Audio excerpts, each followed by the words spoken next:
Hey, what's going on, everyone? I want to show you one quick trick that I like to use to play over quick chord changes, particularly the 4 and the 5 chord change when you're playing over a blues. Those chords can come by pretty quick, so what do you play? One thing that I really like to play is just a dominant 7th arpeggio that fits over the chord. So if you're in the key of A blues and your 1 chord is A7 and your 4 chord is D7 and your 5 chord is E7, what happens on that quick part when you go?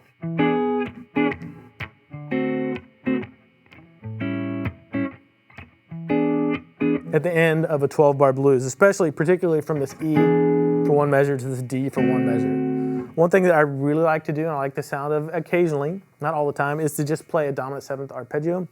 And the shape that I'm going to show you here is just based on the C shape. And all you do, you can learn actually this major arpeggio shape and then put the 7th, the lowered 7th scale degree into it. But it's a really quick thing that's easy to grab and you don't have to think about the notes you're playing too much. And then you can move that same shape down when we switch to the D chord. And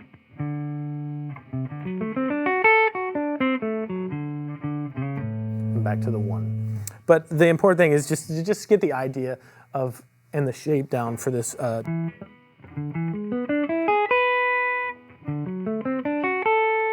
And that's pretty academic, but you don't have to use it in order, and you don't have to use the entire shape. You can use just the top part.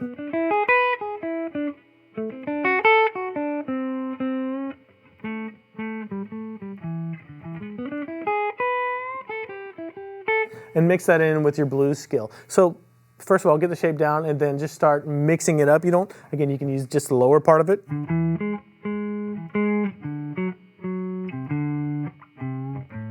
And then go back into the blues.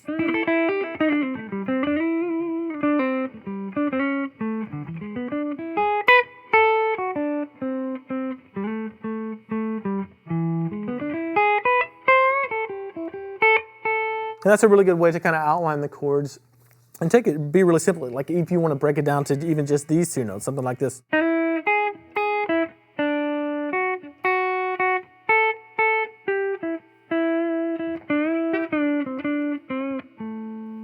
But that's one really cool way to kind of break out of using just the blues scale and start relying more on arpeggios and stuff to create your lines.